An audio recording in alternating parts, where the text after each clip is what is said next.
Itu ditafsir, dispesifikasikan dengan sangat rincinya. Ya. Sekarang kita masuk pada pembahasan awal terlebih dahulu. Saya nggak kepengen tematik karena kepengen jamaah itu belajarnya benar-benar tartib ya, dari kitab yang jelas, dari ulama yang akidahnya lurus. Nah, karena misi kita itu sebenarnya pengen melahirkan satu peruqyah di satu rumah. Kalau bapak-bapak kan juga ngaji sama dokter siapa namanya ya, Reno, oh, dokter Rano ya, yang secara medisnya ya sama beliau, ini secara metafisiknya, dan ini menjadi salah satu hasanah dalam pengobatan nabawi. Tadi tinggal ini soal metafisik ini. Di bab pertama, Syekh Ahmad mengatakan, menjelaskan tentang i'rif aduwwak. Ketahuilah atau kenalilah musuhmu. Musuhmu itu siapa? I'lam rahimani Allah wa iyyak.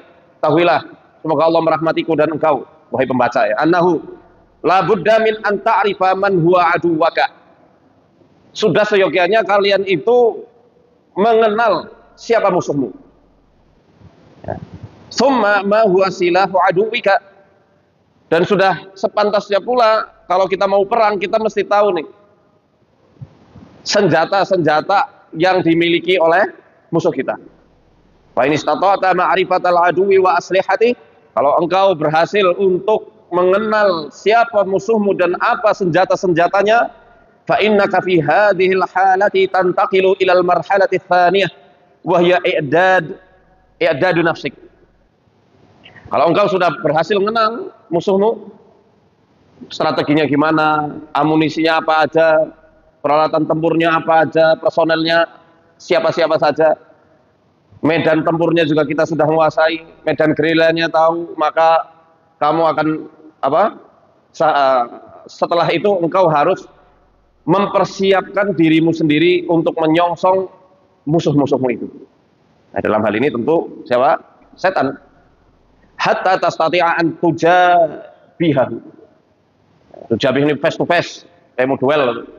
Kalau udah kenal, kita sudah persiapan, sudah latihan, sudah membekali diri kita juga dengan perisai-perisai, benteng-benteng, serta senjata-senjata yang ampuh untuk melawan mereka, baru kita bisa berhadap-hadapan dengannya. Tentu ini adalah bahasa kiasan ya, bahasa kiasan. Jangan kita langsung pahami ini secara tekstual. Ini majazi. Tentu kita itu nggak bisa ngelawan setan face to face, kecuali setannya merasuk ke dalam diri manusia, saudara kita, atau setannya menjelma ke wujud padat, baru kita bisa ajak duel, sparring, udah terserah mau banting-bantingan mau gimana. Ya, tapi kalau setannya ini masih dalam wujud yang tak kasat mata, jangan harap kita bisa duel hadap-hadapan, adu jotos, nggak bisa. Oleh karenanya Quran selalu menjelaskan, wa imma yang zaghannaka minasyaitani nazghun fasta'id billah.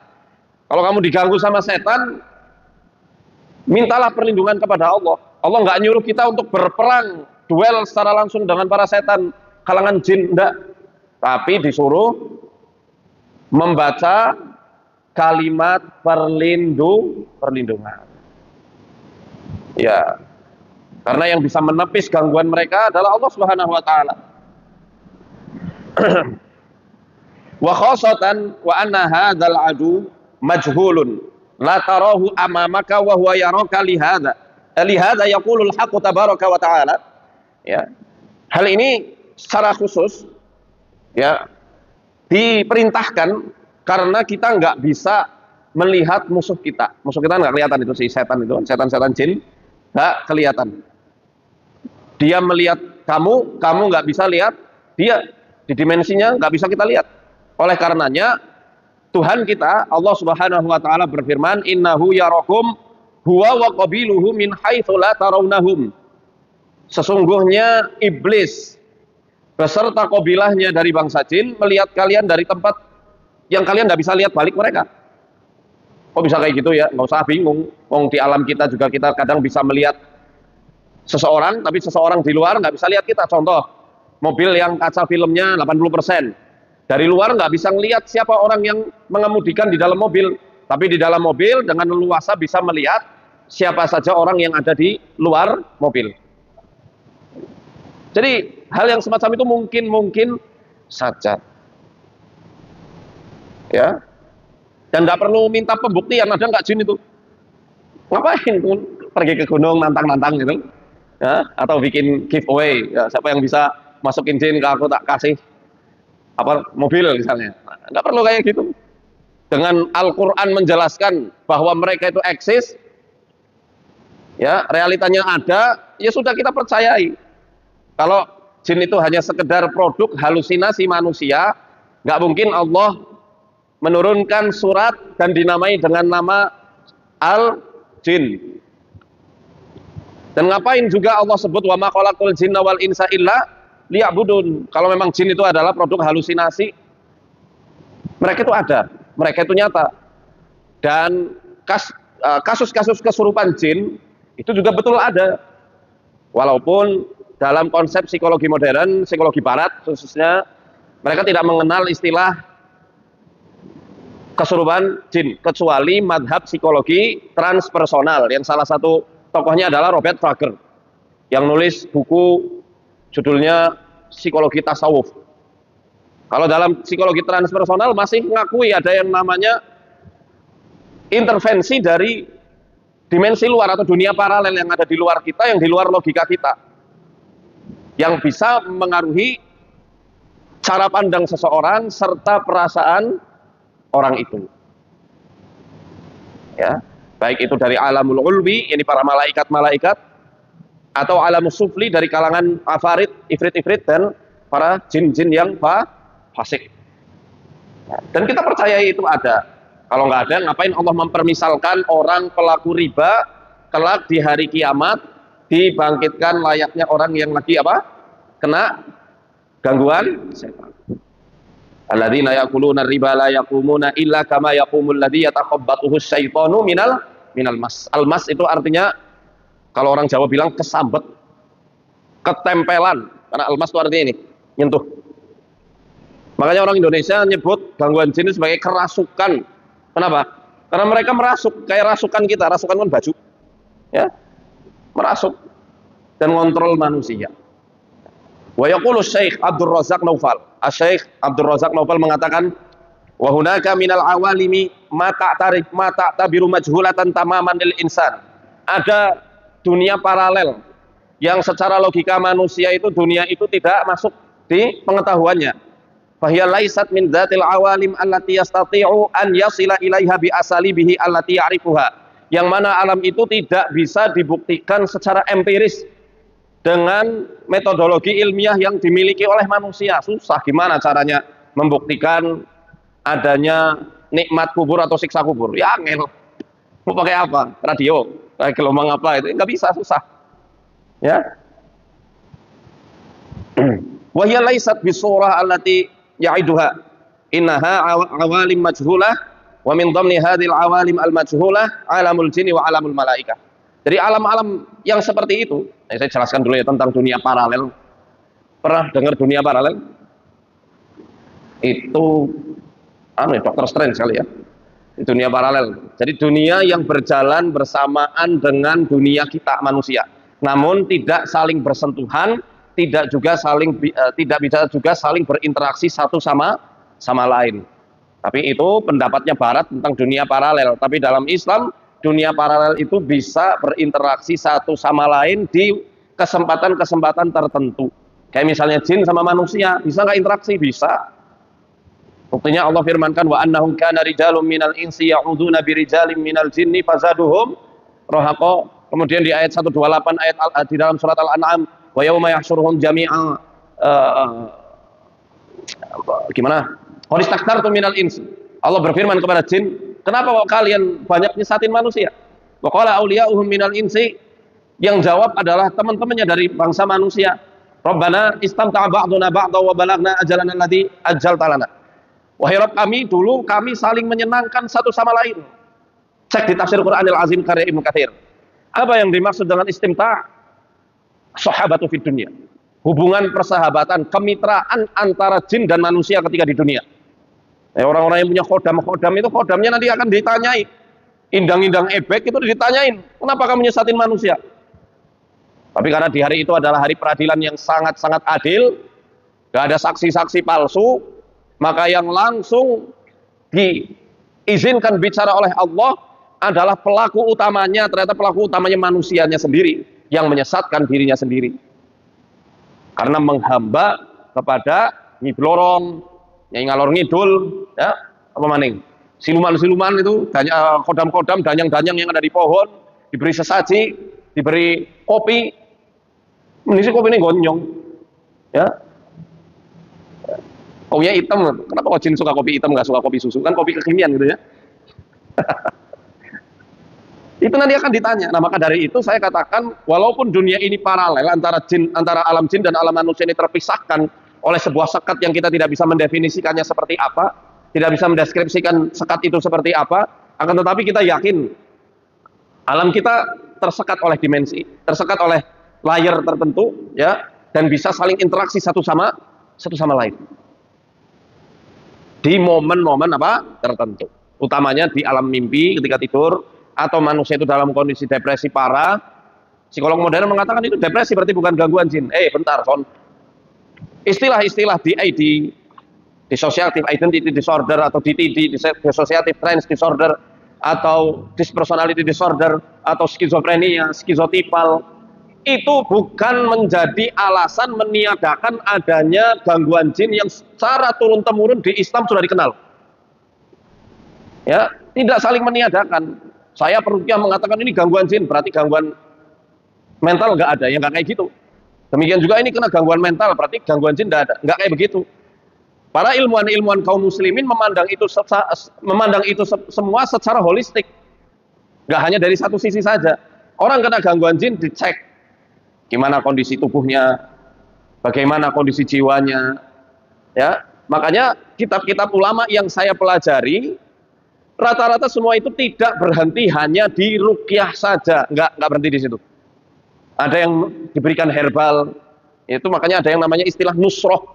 Ruqyah ini salah satu bagian dari nusroh, dan nusroh itu macam-macam. Ada yang pakai daun bidara, di Indonesia pakai kelor, di Indonesia lagi ada yang namanya ramuan sambetan. Bapak Ibu tahu sambetan? Ini generasi tahun berapa ya? Sambetan itu kan isinya bawang, brambang, jahe, belingo, bengle, terus di mana ya? Kencur, apa? Ya itulah, pokoknya herbal yang kalau secara TCM itu, pengobatan ketimuran, itu punya sifat panas. Kalau di Arab beda. Kalau kita lihat dari dalam kitab Fathul Bari atau kitab Syarah Bukharinya Ibnu Batol, ya, atau dalam kitab-kitab yang ditulis oleh Wahab bin Munabbih, itu pakainya bidara yang punya sifat dingin. Kenapa? Karena sihir yang dilakukan di sana panas, dilawan pakai dingin. Di sini, nah ini heran kok, kenapa sihir-sihir di Nusantara ciri khasnya itu membuat tubuh seseorang itu beku. Nah, saya belum menemukan, perlu wawancara sama dukun dulu, yang asli tapi ya. Cuma belum menemukan karena susah. Ya. Makanya orang-orang zaman dulu tuh mbah-mbah itu pakai metode seperti itu, sambil dibacain Fatihah, ayat kursi, kemudian qawaqil, al-qawaqil 3 kulhu, falaq, bin nas. Ada yang mengatakan 4 kul ya ayyuhal kafirun, qul huwallahu ahad, qul a'udzu birabbil falaq, qul a'udzu birabbin nas. Itu. Ya, jadi saya katakan tidak berhenti hanya di ruqyah saja. Karena dunia paralel yang tadi saya katakan itu, ya, bisa masuk ke banyak aspek dalam kehidupan manusia. Bahkan jin itu suka, bukan jin, sihir ya, karena jin secara umum nanti yang muslim tersinggung. Ya, setan-setan itu akan melihat kira-kira celah mana nih yang bisa menguatkan kedudukan dia di dalam tubuh orang itu. Oh, ini orang punya bibit diabetes misalnya, diabetesnya yang diganggu melalui celah itu. Dibikin makannya nggak teratur, pengennya manis terus, dimanipulasi perasaannya. Karena setan tidak bisa menciptakan penyakit sendiri, nggak bisa. Dia hanya bisa ngatur hasrat hawa nafsu manusia untuk punya kecenderungan dalam menghancurkan dirinya sendiri. Nanti kalau udah hancur, baru sihirnya diperkuat pakai cara-cara mereka. Dulu saya pernah nangani kasus di tetangga kabupaten kita tahun 2019. Seorang ibu dengan anak masih kecil, anaknya tuh waktu itu masih kelas 1 SD. Saya datang ke sana bersama 2 tim saya, 3 orang berarti, naik motor ke sana jauh di puncak bukit. Pas sampai rumah, la ilaha illallah, itu buka ya, saya sampai nggak kuat, karena baunya itu seperti bau gosok ya, udah kayak mayat itu. Lalat hijau di mana-mana, belatung sudah bersebaran. Belatung sudah apa? Bersebaran di kasurnya itu karena dia nggak bisa ngapa-ngapain. Ibu-ibu yang mungkin umurnya 30-40 tahunan kayak. Saya sampai waktu itu pakai double buff. Buff itu loh yang lama, yang buat motor ya. Tak double itu pun tembus dan berhasil bikin saya nggak bisa makan 3 hari karena baunya nggak mau hilang di sini terus. Ini terus. Baiklah, kasihan itu. Akhirnya saya rukyah sama tim saya namanya Mas Rahmat dan Tabib David Kurniawan. Waktu itu saya bertiga ke sana. Saya nanya ini udah ke medis belum nih, udah ke dokter belum? Jadi ada sebuah SOP di Arsada. Kalau ada pasien datang, kita wajib menanyai sudah pergi ke dokter atau belum. Kenapa? Karena kayak kita nggak mau orang itu telat penanganan. Jadi paham ya? Misalnya orang kena penyakit kronis, nggak dibawa ke rumah sakit itu bisa bahaya lah. Kalau misalnya ada apa-apa di kantor kan, dia wassalam di kantor, kita juga kan. Ya, makanya kita selalu nanya udah pergi ke dokter apa belum dan lain-lainnya. Nah, saya tanya ternyata udah pergi ke dokter, udah sampai rawat inap lah di beberapa rumah sakit. Waktu itu yang nanyai tim medis kami, dicek hasil apa namanya SGPT apa namanya itu ya kalau kok SGPT buat ngetes gula apa namanya saya lupa itu sampai bingung sendiri. Mestinya di angka segitu tuh nggak harusnya sampai separah itu karena membusuk dan mirip-mirip luka bakar juga. Kelihatan dagingnya tuh. Saya ngerukyah itu sampai 2 jam kalau nggak salah waktu itu. Lama sekali. Anaknya itu saya nelangsa, tapi juga bangga. Anak laki, waktu itu masih kelas 1 SD. Dia dengan sangat telaten, sabar, ini ngeresiki luka ibunya. Ya Allah, saya nelangsa banget tuh lihat anak itu waktu itu. Ditungguin, diambilin minum, kan nggak bisa ngapa-ngapain ibunya, tergeletak. Alhamdulillah setelah dirukyah, langsung bisa bangun, langsung bisa aktivitas, lukanya berangsur-angsur pulih. Qadarullah, selang setengah tahun, 6 bulan dia baik, 6 bulan dia normal. Entah gimana, 6 bulan berikutnya kena lagi tuh. Ditembak lagi sama orang. Sampai akhirnya meninggal. Dan lebih parah lagi. Sampai berita terakhir itu ketika diangkat jenazahnya itu, ya Rob, belatung-belatung itu ada berceceran. Karena ininya bolong, di punggungnya tragis, dan nggak tertolong. Karena qadarullah saat itu juga, kami masih liputan sama Trans 7. Masih liputan sama Trans 7. Ya. Nggak tertolong, semoga Allah catat sebagai orang-orang yang syahid. Amin. Ya, jadi sihir itu akan selalu nyari celah bibit penyakit apa yang ada pada orang itu. Termasuk salah satu senior pengobatan tradisional, saya nggak sebut lah namanya. Ini orang terkenal.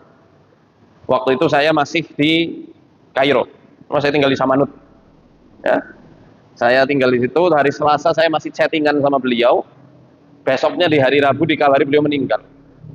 Pas saya chattingan itu, saya kan nanya, penasaran.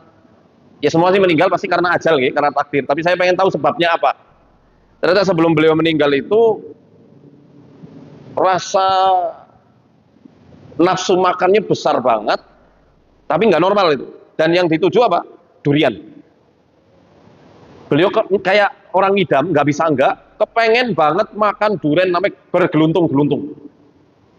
Nah, qadarullah beliau juga punya hipertensi kalau nggak salah itu. Ya. Akhirnya meninggal. Kelebihan itu.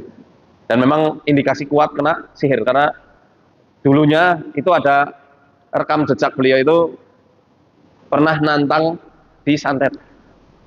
Pernah nantang apa? Di sihir. Makanya walaupun saya ini memerangi sihir, tapi saya nggak mau nantang-nantang. Saya pribadi, saya nggak pernah tahu apakah nantang saya ini adalah untuk membela ego saya sendiri atau membela tauhid. Karena itu rawan dan tipis sekali jaraknya.